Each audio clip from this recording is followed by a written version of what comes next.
श्री शिवाय नमस्तुभ्याम। हर हर महादेव। कैसे हैं आप सब। देखिए आज का ये वीडियो बहुत ही ज़्यादा खास होने वाला है। मात्र 3 बिंदी लगाना और आपके घर की सारी परेशानियां हो जाएगी दूर। देखिए अभी मार्गशीर्ष मास का पवित्र महीना चल रहा है और कल कृष्ण पक्ष की त्रयोदशी तिथि है, यानी कि प्रदोष की तिथि है। रविवार का दिन है, यानी कि रवि प्रदोष है।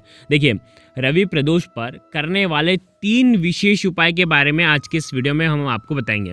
कल स्वाति नक्षत्र भी है, विशाखा नक्षत्र भी है, साथ ही साथ सुकर्मा योग का दुर्लभ योग भी बन रहा है।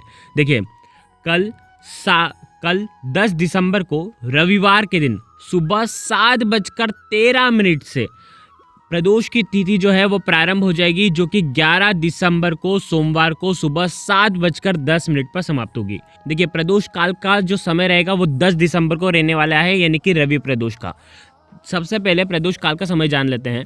10 दिसंबर को रवि प्रदोष जो है वो शाम को 5:25 से रात्रि में 8:08 तक रहने वाला है, यानी कि लगभग 2.5 घंटे का जो समय होने वाला है वो प्रदोष काल का समय होने वाला है।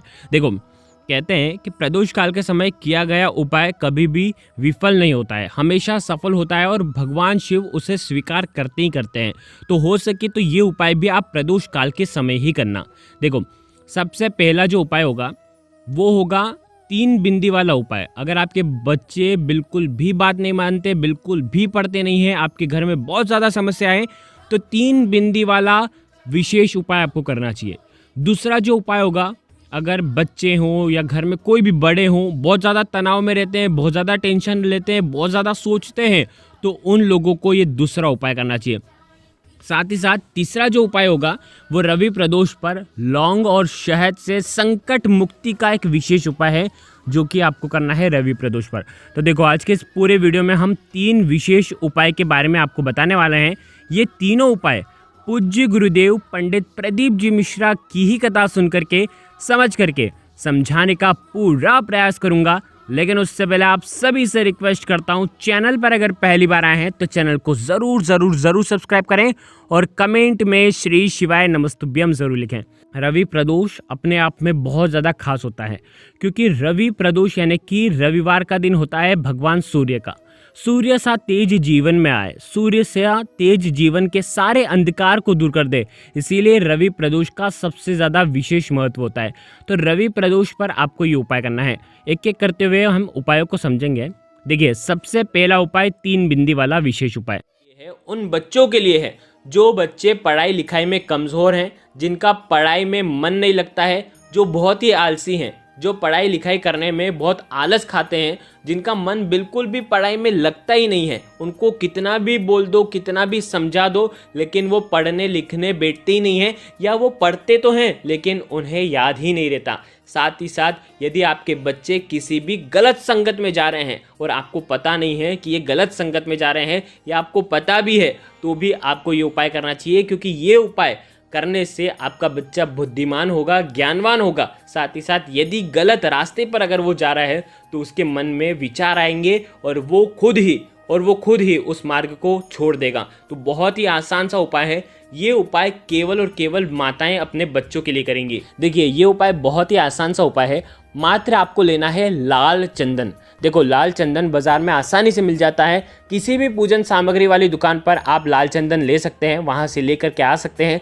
लकड़ी लेकर के आ रहे हैं तो घिस करके उसका पेस्ट चंदन तैयार कर लें, या तो आप पाउडर लेकर के आ रहे हैं तो उसमें शुद्ध जल मिला लें। देखो ये उपाय बहुत खास है। क्या करना है, थोड़ा सा लाल चंदन लेना है, उसके अंदर शुद्ध जल मिलाना है। ये उपाय आप कभी भी कर सकते हैं, सुबह से लेकर के शाम तक, यानी कि सूर्यास्त के पहले पहले आप ये उपाय कर सकते हैं। क्या करेंगे, आप त्रिपुंड बनाते हैं। देखिए आप त्रिपुंड बनाते हैं तो 3 विशेषकर उंगलियों का आप इस्तेमाल करते हैं। आपके सीधे हाथ की जो 3 उंगलियां रहती हैं, इन तीनों पर आपको लाल चंदन आपको लगाना है। ठीक है, आगे वाली साइड पर आपको पूरा लाल चंदन लगाना है। ठीक है, ये उपाय आप कहाँ पर करेंगे, बेलपत्र के पेड़ के वहाँ पर। ठीक है, बेलपत्र के पेड़ के वहाँ पर चल जाना और ये 3 उंगली वहाँ पर आपको बेलपत्र के पेड़ को स्पर्श करा देनी है। ठीक है, अब आप क्या करेंगे, आपको आपका हाथ नहीं धोना है, आप सीधे से आ जाएंगे भगवान शिव के मंदिर में। ठीक है, अब भगवान शिव के मंदिर में आने के बाद आप शिवलिंग पर त्रिपुंड जैसे लगाते हैं ना, उसी प्रकार से आपको ये तीनों उंगली वहाँ पर भी आपको स्पर्श करा देनी है महादेव को। वापस से आप जैसे ही बाहर निकलेंगे आपको हाथ नहीं धोना है, आप सीधे आपके घर पर आ जाएंगे और आपका बच्चा जहाँ कहीं भी सोता है, जहाँ कहीं भी उसका रूम है, कमरा है, वहाँ पर जाना और ये तीनों उंगलियों के निशान वहाँ पर भी आपको छोड़ करके आना है। यानी कि आप आपके घर पर, आपके बच्चों के रूम में किसी भी दीवार पर या किसी भी फर्नीचर पर आप इसका छाप छोड़ दें। देखिए बस इतना सा उपाय करना है। इस उपाय को करने से लाल चंदन का जो छाप है, जो आप आपके बच्चों के कमरे में छोड़ेंगे, जहाँ पर आपका बच्चा रहता है, इसके प्रभाव से उसके जीवन में इतनी सुख शांति आएगी कि वो पढ़ने लिखने भी बैठेगा, उसको याद भी रहने लग जाएगा, साथ ही साथ वो किसी भी गलत संगत में नहीं जाएगा। ऐसा विशेष प्रभाव उसके जीवन में इसका पड़ता है। तो ये आपको छाप वहां पर आपको लगाना है। तो देखो आज के ये हो गया पहला उपाय। अब हम बात करते हैं दूसरे उपाय की, जो कि है तनाव मुक्ति का विशेष उपाय। यदि जो लोग भी डिप्रेशन में रहते हैं, बहुत ज़्यादा सोचते हैं, उन लोगों को करना चाहिए।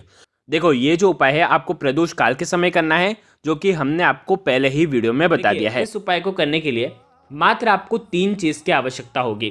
क्या क्या लेना है? एक बेलपत्र।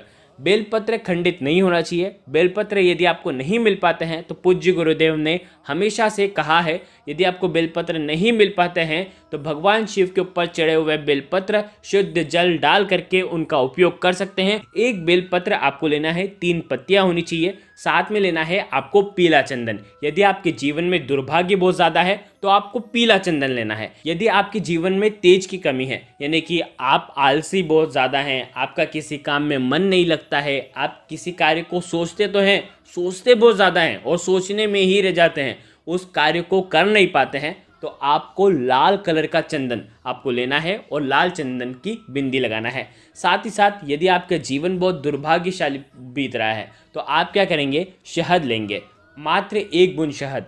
1 बूंद शहद ले लो, 1 बूंद पीला चंदन ले लो, या तो आप 1 बूंद लाल चंदन ले लो। तीनों में से एक ही आपको लेना है, ठीक है। साथ में लेना है मात्र 1 चावल का दाना, अक्षत का दाना, जिसका क्षय नहीं होता है। या ध्यान रखना, चावल का दाना खंडित नहीं होना चाहिए और यही चावल का दाना आपके जीवन में सुख शांति लेकर के आएगा, क्योंकि ये चंद्र ग्रह को प्रसन्न करने वाला है। आपके जीवन में सुख शांति लेकर के आएगा, धन की वृद्धि करेगा। साथ ही साथ शुक्र ग्रह भी इससे प्रसन्न होते हैं, जो कि धन, वैभव, ऐश्वर्य के कारक देव माने गए हैं। आ गई आपको बात समझ में? तो आप ये तीनों चीज़ लेना और साथ में लेना तांबे के पात्र के अंदर जल। बहुत ध्यान से इस उपाय को समझना, ये है मनोकामना पूर्ति का उपाय। अब देखो क्या करना है। सबसे पहले आप ये तीनों चीज़ लेकर के आपको भगवान शिव के मंदिर में जाना है और ये उपाय आपको करना है सूर्यास्त के बाद। हो सके तो सूर्यास्त के बाद ये उपाय करना, नहीं तो सुबह से लेकर के शाम तक जब आपकी इच्छा हो तब आप ये उपाय कर सकते हैं। क्या करना है? सबसे पहले 1 लोटा जल भगवान शिव के शिवलिंग पर श्री शिवाय नमस्तुभ्यम का जाप करते हुए आपको अर्पित कर देना है, ठीक है। अब आपको बेलपत्र लेना है और बेलपत्र की ऊपर वाली पत्ती पर 3 पत्तियां होती हैं, तो ऊपर वाली जो पत्ती पर आपको क्या करना है? सीधे हाथ की चीठी उंगली के पास वाली जो उंगली है उसमें आपको पीला चंदन, ध्यान रखना पीला चंदन जो लेकर के आएंगे उसके अंदर शुद्ध जल मिलाना, सूखा मत लगा देना, ठीक है। पीले चंदन की आपको टीकी ऊपर वाले पत्ती पर आपको लगाना है। पीले चंदन की टीकी लगाते हैं तो बृहस्पतिश्वर महादेव का स्मरण कर सकते हैं। यदि आप लाल चंदन की टीकी लगाते हैं तो मंगलेश्वर महादेव का स्मरण कर सकते हैं। यदि आप शहद की बिंदी लगाते हैं तो आप सूर्येश्वर महादेव का स्मरण कर सकते हैं। आगे आपको बात समझ में? देखो तीनों के बारे में हमने आपको विस्तार में पहले ही बता दिया है। अब आप क्या करना है? ध्यान रखना चिकनी वाली साइड पर ही आपको ये बिंदी लगानी है, ठीक है। बिंदी ऐसी लगाना, थोड़ी सी ज़्यादा आपको शहद या तो पीला चंदन या तो लाल चंदन आपको लगाना है। अब आपको 1 चावल का जो दाना दिया है, अब आप जो 1 चावल का दाना लेकर के आए हैं, आपकी जो भी मनोकामना है वो आपको बोलना है और वो जो चावल का दाना है आपको भगवान शिव के ऊपर अर्पित नहीं करना है। वो चावल का दाना आपने जो बिंदी बनाई है, जो बिंदी लगाई है, उसी बिंदी पर आपको चिपकाना है। कैसे चिपकाएंगे? जो पीला चंदन है, पीले चंदन के अंदर ही वो ऑटोमेटिक चिपक जाएगा। थोड़ा सा आप पीला चंदन ज़्यादा लगाना तो उसके अंदर आप ये चिपका देना, या तो आप शहद लगाएंगे तो शहद के अंदर चिपक जाएगा। अब आपको क्या करना है? आपके सीधे हाथ में रखना है और आपकी मनोकामना वापस से बोलना है और इस बेलपत्र को भगवान शिव के शिवलिंग पर आपको अर्पित कर देना है। बहुत ही आसान सा उपाय है। शिवलिंग पर जैसे ही अर्पित करेंगे उल्टा आपको अर्पित करना है, यानी कि चावल वाला जो भाग है, चिकना वाला पत्ती का जो भाग है, वो भगवान शिव के ऊपर स्पर्श होना चाहिए। ये उपाय बहुत ही सुंदर है। ये हो गया दूसरा उपाय। अब हम बात करते हैं संकट मुक्ति का तीसरा विशेष उपाय। अगर आपके जीवन में किसी भी प्रकार से कष्ट है, संकट है, बाधा है, बार बार एक ही एक समस्या बार बार खड़ी हो जाती है, आप चाहते हैं कि आपकी जो समस्या है वो दूर हो जाए, तो आपको ये उपाय करना चाहिए। मात्र 2 लौंग लेना, फूल वाले लौंग होना चाहिए, लौंग के जोड़े आपको लेना है, यानी कि 2 लौंग लेना है, ठीक है। अब आपको लेना है साथ में शहद, थोड़ा सा आधा चम्मच शहद ले लेना, ठीक है। और उसके साथ में आपको लेना है तांबे के पात्र के अंदर जल। अब आपको भगवान शिव के मंदिर में जाना है। बहुत ध्यान से इस उपाय को समझना। सबसे पहले ये उपाय देखो प्रदोष काल के समय करना है। आपके जीवन की जो भी दुख है, तकलीफ है, वो आपको महादेव को बोल देना है। आपको क्या करना है, 2 लौंग है ना, दोनों लौंग में आपको शहद लगा देना है और इस रवि प्रदोष पर आपके जीवन के संकट दूर हो, बाधा दूर हो, कष्ट दूर हो, ऐसी प्रार्थना करते हुए आपको श्रम्भेश्वर महादेव का स्मरण करते हुए आपको ये दोनों लौंग, शहद वाली लौंग जो है वो भगवान शिव के शिवलिंग पर आपको अर्पित कर देनी है। आ गई आपको पसंद में। अब आप जो 1 लोटा जल लेकर के आए ना, वो भी आपको श्रम्भेश्वर महादेव का स्मरण करना है और धीरे धीरे पतली धारा से आपको भगवान शिव के शिवलिंग पर आपको अर्पित कर देना है। हर चीज़ आपको समझ में आ जाएगी। आपके जीवन के जितने भी दुख हैं, तकलीफ है, कठिनाइयाँ हैं, वो सब दूर हो जाएगी। बहुत ही प्यारा सा उपाय। ये हो गया तीसरा उपाय। तो आज के इस पूरे वीडियो में 3 बहुत ही सुंदर से प्यारे से उपाय के बारे में हमने आपको बताया। अगर आपको कुछ भी चीज़ समझ में ना आए तो एक बार कमेंट में पूछ लेना, गलती नहीं करना है। श्री शिवाय नमस्तुभ्यम। हर हर महादेव।